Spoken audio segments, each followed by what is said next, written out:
soir, pendant la veillée à Quattro Vientos. Tous les jeunes quasiment se sont mis à genoux et il y a eu un moment de silence incroyable. Pour moi, c'était symbole de la tempête apaisée par le Christ. Au moment de l'adoration, le silence de la foule. Il n'y avait pas un seul bruit sur les 2 millions de jeunes. Et là, les madrilènes qui nous jetaient de l'eau par l'appartement de leurs fenêtres. Voir une ambiance dans le métro de jeunes qui sont tous dynamiques, qui sont tous motivés, c'était vraiment super chouette. Il y avait une telle communion entre tous les jeunes de tous les pays. Et en voyant tous ces drapeaux et toutes ces cultures différentes, tous ces jeunes, je me suis dit c'est vraiment incroyable.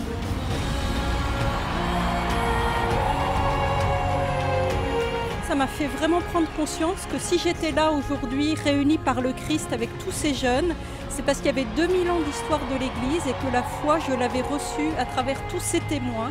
Ce que j'ai vraiment retenu des JMJ, c'est que la clé essentielle du bonheur, c'est l'amour du Christ. Et c'est vraiment la seule chose qui puisse vraiment nous combler. Être en même temps dans cette diversité et en communion avec le Saint-Père, c'est quelque chose de formidable. Ça représente vraiment une rencontre avec un grand R. J'en ai eu les larmes aux yeux. On a beau rien avoir si on a ça au fond de soi, mais on chante la vie. On entend parler des religions, on les entend critiquer, brocarder, ou au contraire on voit des gens qui vivent d'une manière assez intense, lumineuse, profondément joyeuse, un engagement spirituel. Et vous, peut-être vous êtes sur le bord et vous ne savez pas ce que c'est, eh bien je vous invite dans ce cas-là au JMJ, venez. Et là vous verrez des jeunes qui sont croyants, vous pourrez poser toutes les questions que vous voulez, vivre avec eux ce temps de fraternité et d'amitié. Je suis ressortie vraiment motivée, ça m'a donné une énergie nouvelle pour l'année d'études qui m'attendait, la première année. On a besoin de ces moments-là pour, comme un bond pour aller plus haut.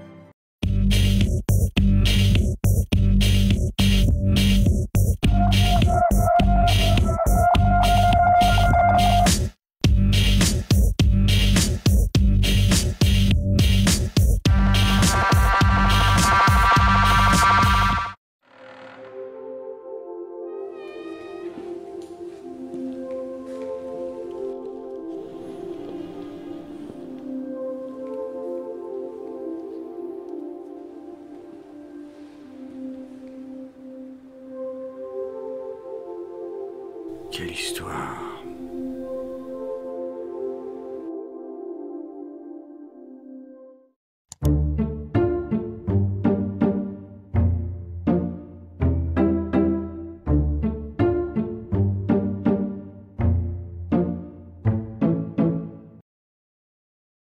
Par le baptême, votre enfant va vraiment devenir fille de Dieu. Elle va participer à la mort et à la résurrection du Christ. En fait, le baptême que vous demandez pour votre enfant, c'est vraiment le renouvellement de l'homme dans le Christ. Vous avez des questions? Non, ça a l'air bien.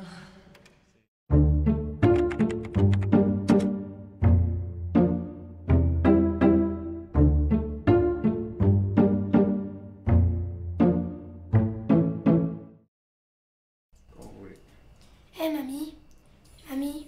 mamie, pourquoi tu vas à la messe tous les dimanches? La messe tous les dimanches... Attends mon chéri.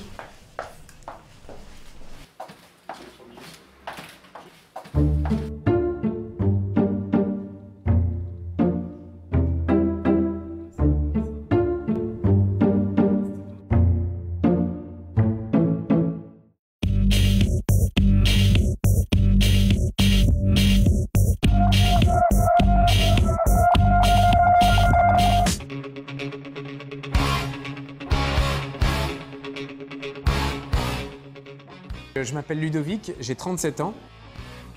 Depuis mon adolescence, je suis passionné par le sport automobile. Ma première expérience professionnelle, ça a été dans le sport automobile. Donc après mon diplôme d'ingénieur, j'ai travaillé dans la compétition pour être ingénieur de piste. Donc mon objectif, c'était de faire aller le pilote le plus vite possible et donc la voiture le plus vite possible. J'ai toujours eu un grand goût de la vitesse, de la compétition, des défis et des challenges. Eh bien, ce goût du défi ne m'abandonne pas parce que les défis sont grands, notamment pour accueillir le Christ dans ma vie. Une vocation, il faut toujours un bon départ. Et ce bon départ, eh bien, c'est cette amitié que j'ai eue avec le Christ quand j'étais petit. Depuis mon plus jeune âge, eh bien, Jésus est vraiment mon ami. Et j'ai pu entretenir pendant toute mon adolescence, notamment, cette intimité, ce cœur à cœur avec le Christ. Eh bien, dans ma vie, les sacrements m'ont permis de me nourrir et de garder cette force intérieure. Et puis, de temps en temps aussi, eh bien, il peut y avoir un tête-à-queue ou une sortie de piste. Eh bien, grâce à Dieu, il y a la confession.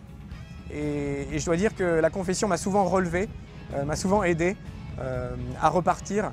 Et vraiment, la confession, pour moi, c'est vraiment le témoignage suprême de la bonté de Dieu, de sa miséricorde.